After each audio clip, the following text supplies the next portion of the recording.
to The Ghouls Next Door, a Yeah. media literacy show from Horror Lens where we explore the real life, historical, and psychological, and romantical influences behind our cinematic fears.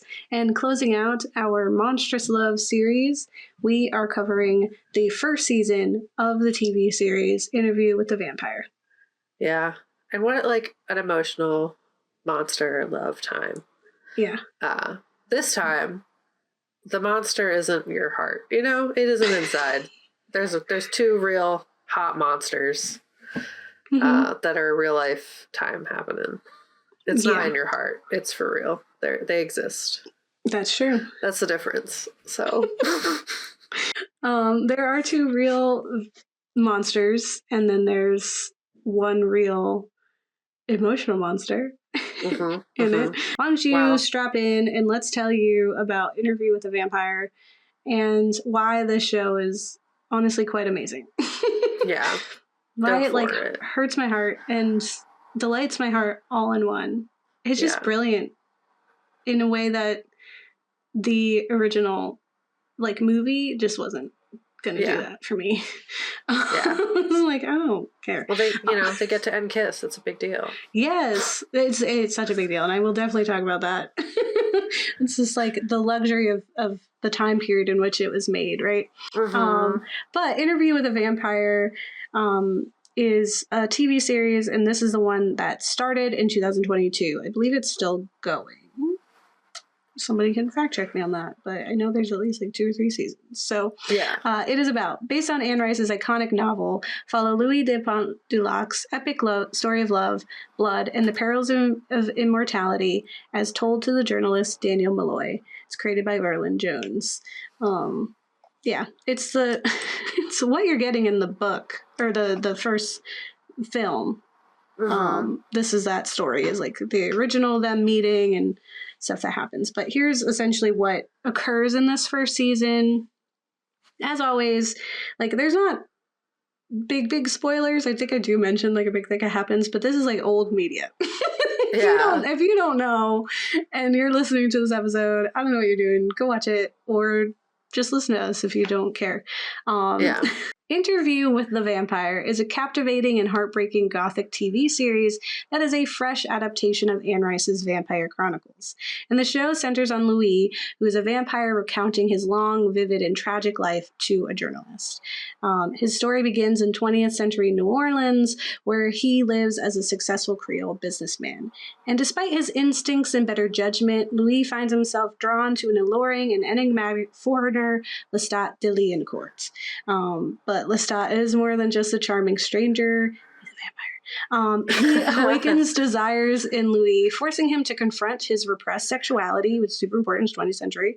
And also, they're going across a racial divide.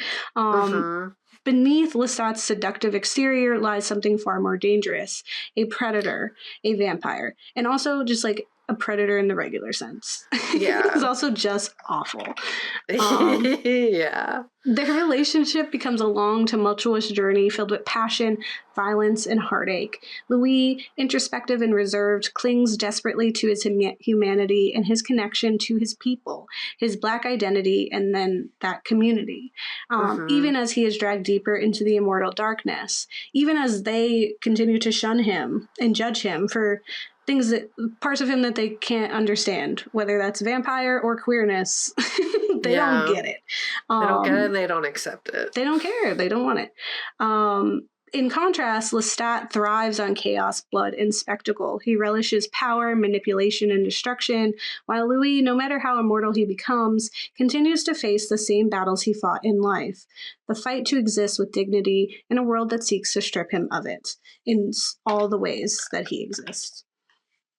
Their fragile, destructive partnership is upended when tragedy strikes. Racked with guilt after witnessing his people suffer brutal retribution for his actions, Louis makes a fateful choice. He saves a young Black girl, Claudia, from death by turning her into a vampire and essentially becoming his immortal daughter. Again, such a big difference in motivation and character-wise than that film. But Claudia is powerful, hungry, and utterly uncontrollable, as the youth are one to be. With the mind of a woman, perpetually, yeah. With the mind of a woman, but the eternal body of a child, she is trapped in a living nightmare. Could not be me. She lashes out at Louis and Lestat, resenting them for cursing her with a body that can never grow up, and sheltering her from both the mortal world and the vampire underworld. She knows there's more like her out there. And so her rebellion reaches its peak when a violent spree that leaves countless victims in her wake. Like far too many to be okay. It's a big problem. She was murdering. She was murdering. Claudia runs away, and she seeks knowledge, independence, and vampire companionship. Someone who can, finally understand her loneliness and maybe like be okay with her and her body and who she is, because they understand she's a vampire, But her quest ends in tragedy when she is lured into a trap and assaulted by another vampire who preys on her desperation for connection. So wounded but wiser, Claudia returns to Louis and Lestat, not to reconcile, but with a mission to save Louis from the prison of Lestat's abuse and his very toxic love. The season builds to a haunting and unforgettable finale, a crescendo of betrayal, romance, and gruesome retribution. It's kind of like a Ocean's 11 situation. It's like, you thought, but then I had a plan. It's pretty good. It was actually pretty genius. And Claudia and Louis, united in pain and purpose, conspire to kill Lestat once and for all. And they act as a rebellion, a final attempt for Louis to break free from the cycle of power and cruelty that has defined his relationship with Lestat. And the season closes with an air of bittersweet devastation, because love in all its forms lingers even in death. What makes this adaptation so brilliant is not only its deep dive into queerness, power, and race, but also its ability to surpass the genius of the source material with a few but profoundly intentional changes. Interview with the Vampire is a spellbinding, gut-wrenching journey that reminds us that love, obsession, and heartbreak are often two sides of the same coin, and sometimes the most terrifying monsters are the ones we choose to love, or think that we're in love. Or convince us that that's what love is. Love us. We're little. Somebody, Do you think I believe Louis. I believe Louis. I think he loved Lestat. I just don't think Lestat loved him back. And that's where it's sad, because Louis deserves love. I think he really wanted to own Louis. And I think that, that's what you kind of get with... And I think there's a level to that, too, even with Louis and Claudia. Because, he turned her... more or less through selfishness. And the same can be said with Lestat. He turned Louis because he wanted him. He was tired of being lonely. And even then, But I think what I really want to focus on, and why I threw this into the series, I was like, we have to do it, because I watched it on my own. I was like, Kat, sorry, you have to watch it now. Is because I'm glad I did. Yeah, I know. But it's all about the beauty of a Black and gay Louis. That intention changed the whole story for me and made this actually something wonderful. And I know people gripe all the time about wokeness or whatever. But this does it so well, and it really genuinely enhances the story, that I feel like my hope is that if people watch this and see how it does this so brilliantly and enhances the original material, that you'd see how that could happen elsewhere. How we can do this the right way.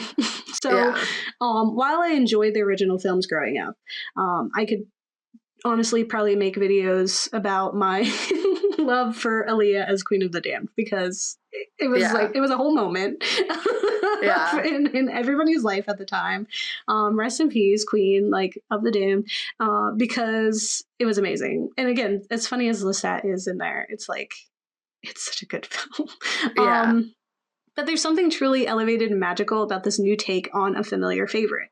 And honestly, I never cared much for Tom Cruise or Brad Pitt. They were never my celebrity crushes. I think they were just too old for me. I was more like Leo DiCaprio, soft boy situation. I really don't get Tom Cruise, and I just never will. Same. His face just is very annoying to me. I just want to punch it. So anytime I see him, I'm just like, ew, why? I relate.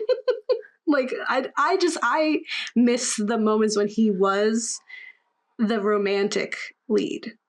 Yeah. By the time I was watching movies, he wasn't that anymore. He was Mission Impossible, and he's still Yeah. They don't he's seem that action impossible guy. if you keep doing them. You know, like Yeah. Mission Impossible 27, I think they're pretty possible.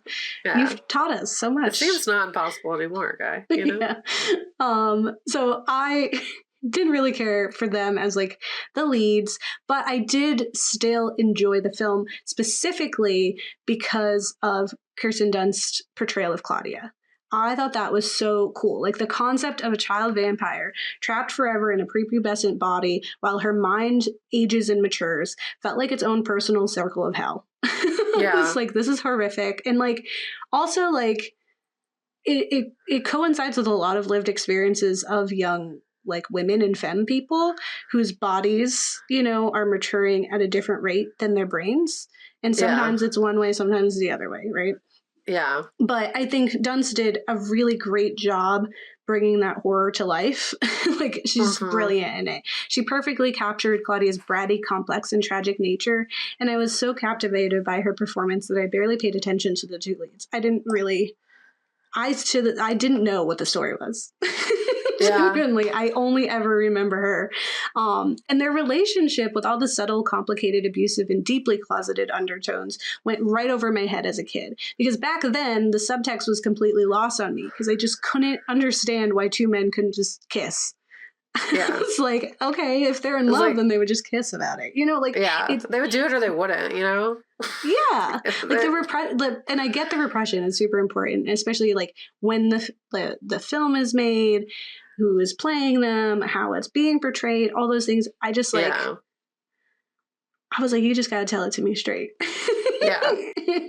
But that's just like, you know, young me, and I didn't, again, care for young Tom Cruise. neurodivergent time. Yeah, I right feel like over that. Our heads. But this new adaptation, however, pulls back that veil of subtlety and makes the queer layered tragedy of Louis and Lestat impossible to ignore.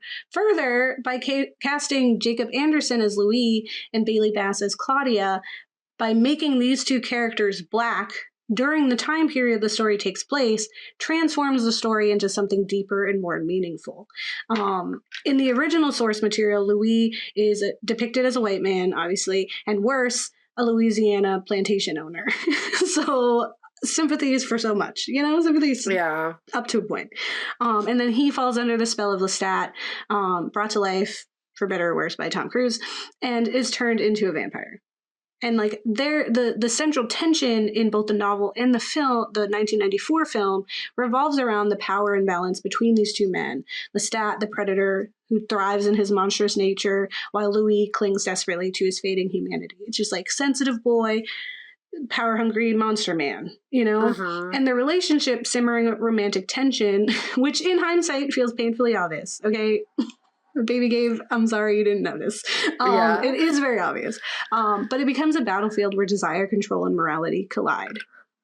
A significant part of their struggle stems from their queerness, which is a subtext that, while subtle in the film, screams loudly between the lines. And their bond is complicated not just by their vampiric nature, but by the constraints of a deeply judgmental world.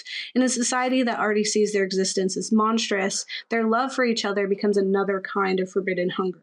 And it's a relationship defined by power, both the literal power of immortality and the societal power denied to them as queer men. So there was like... I'm not like knocking it for not saying stuff, because it was. I think it wasn't saying as much as it probably could if it had different actors, because I think there's probably a limit to how much Pitt and Cruise, especially, were probably willing to go in the homoerotic nature of it. But it's just inherent in this story. Like, it's hard to... Like, he turned the man, you know? Like, anyway... They live together for eternity. Like, come on. They're just best friends, Gabe. They're just roommates. They're just roommates. They were roommates. This layer of repression and shame is what makes their dynamic so tragic, because they are creatures who live outside the bounds of human society, but they still can't escape the stigma and violence of the human world. And being vampires is damning enough, but being gay vampires in a world that rejects them for both, like the nature and their love, guys, it sucks. Forget about it.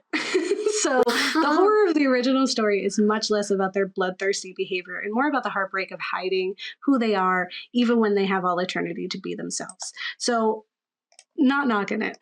Right? However, the AMC adaptation of Interview with the Vampire makes bold, brilliant changes that reshape that classic story into something more nuanced, relatable, and deeply heartbreaking.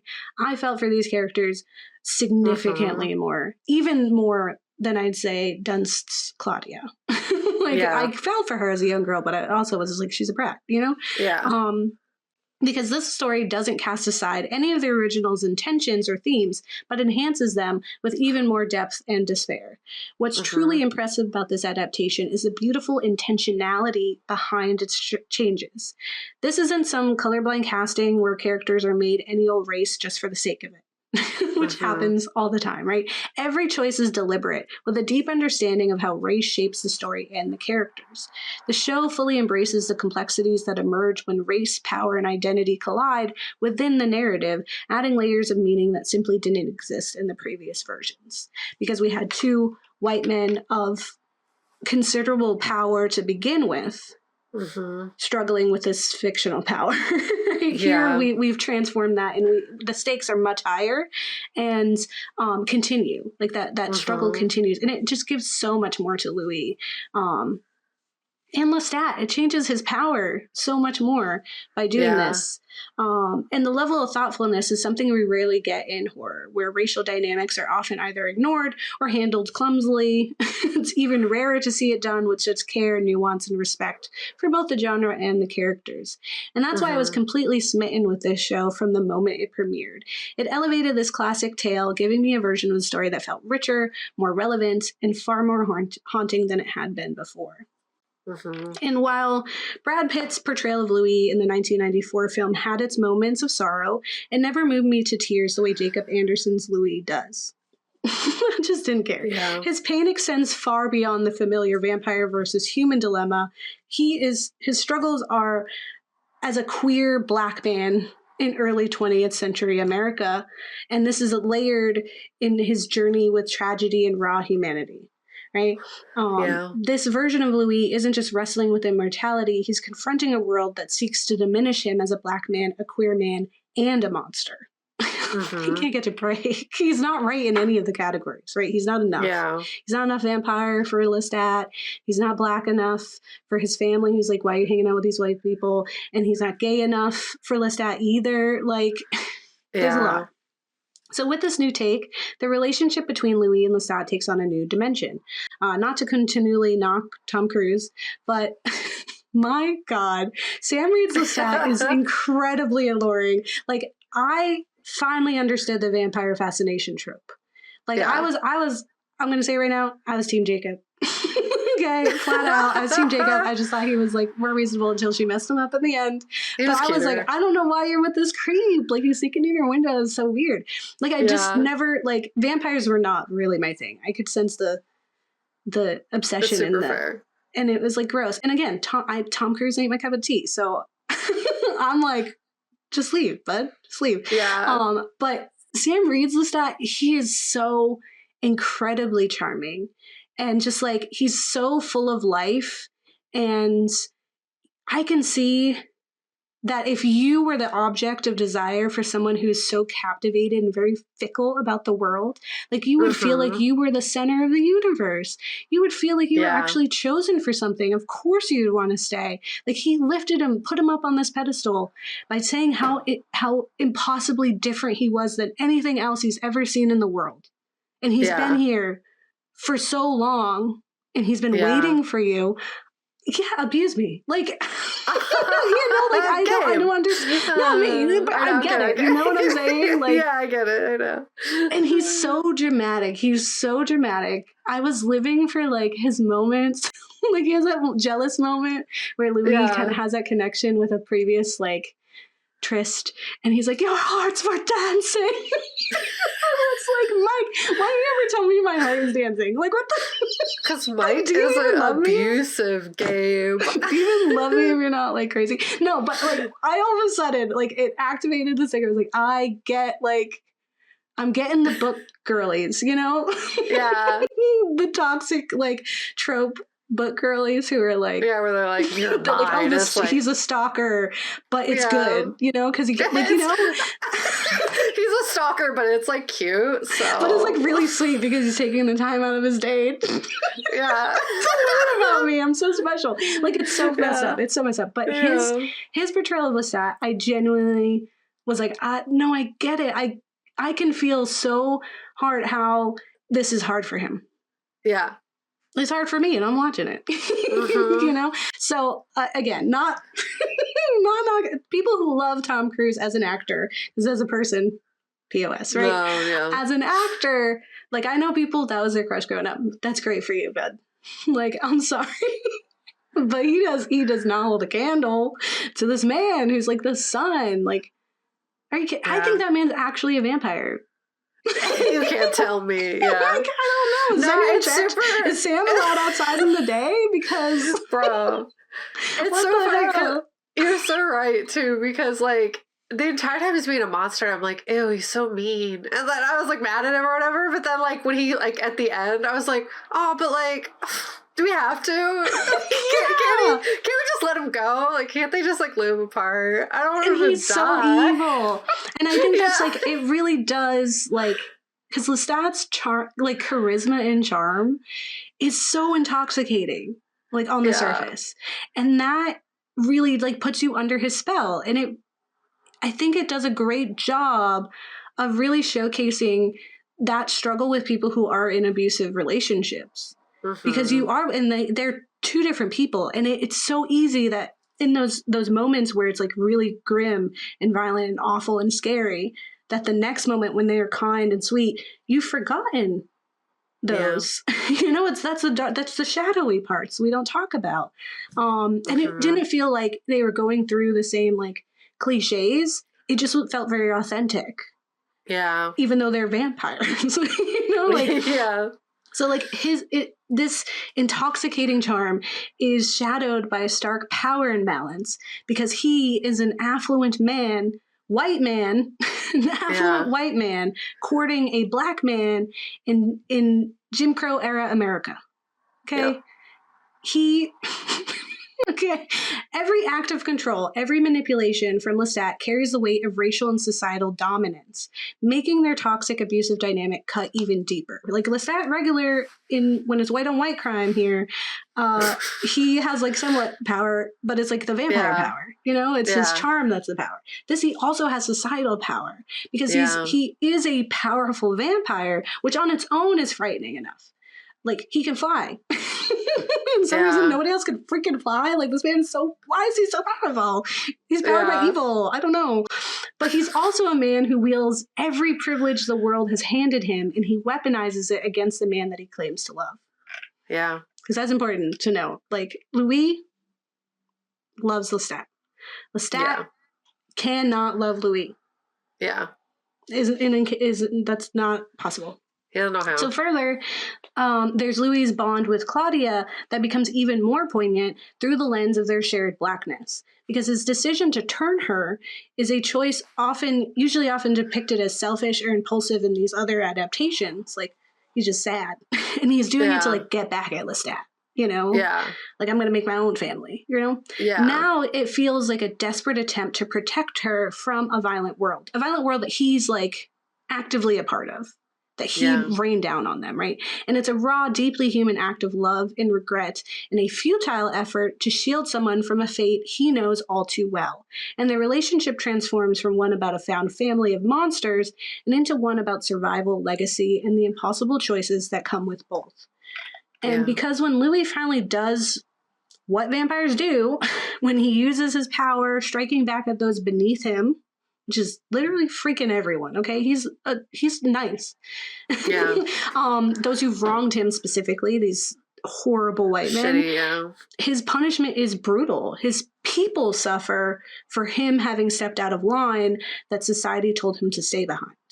And where Lestat wields his might without consequence, Louis' vengeance is met with horror and retribution. Like, he's like, I tried it one time. Yeah, the one time I murder. It's a whole situation. What do you mean? And that, I mean, you know, it's very, like 27 dresses, you know? Yeah. His attempt to embrace his vampiric power to claim the dominance that Lestat wields so effortlessly results in his greatest suffering. Violence not from the outside world, but from his own and to his own people. His punishment isn't for being a vampire. It's for daring to be powerful, black, and monstrous all at once. Like, they don't care if the vampire's killing people. It's just that a black vampire? Excuse me. In our America, you know? Along with the brilliant reimagining of Louis's blackness, the show takes Louis and Lestat's love to new heights, finally giving us the raw, unfiltered romance that was always there but never fully shown. And young me cheers, because finally the men get to kiss on screen like anybody else. It was honestly like really, there's really cute moments where they're like kissing like two dads, and I was like, oh, why do you have to be awful? Yeah. Their relationship to be good. I know. Their relationship is electric, right? It's profound, it's messy, it's painfully real.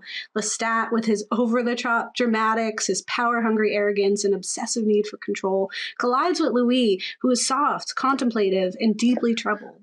It's a love story for the ages. It's so heartbreaking. One that's built on passion, power, and destruction. And I never once questioned their feelings for each other. It's obviously his control of Louis, not that love, but that's his version of love.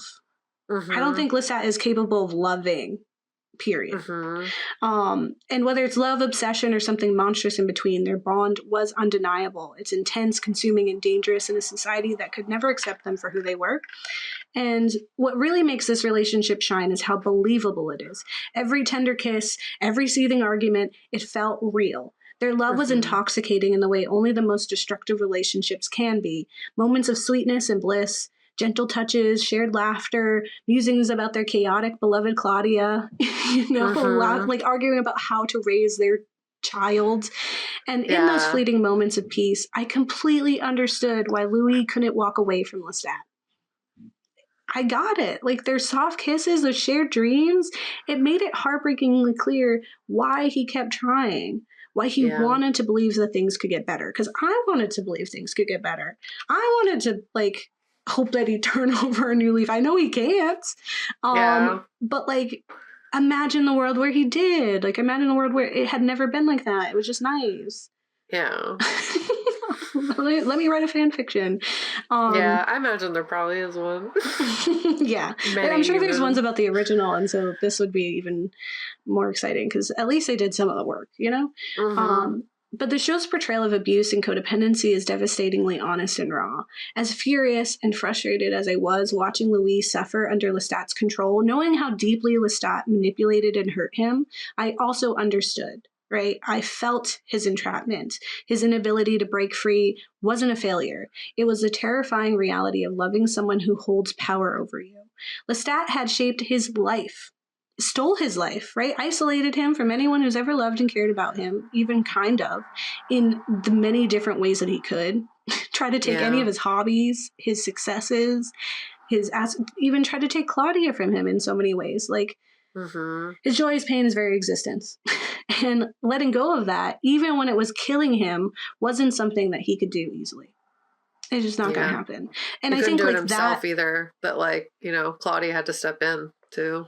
Yeah, it takes that outside force. He was never going to leave if Claudia didn't come in and was like, "Listen, girl, you need to pick yourself up, again." And I think it's a really great exploration of the harmful power dynamics of vampire relationships, period.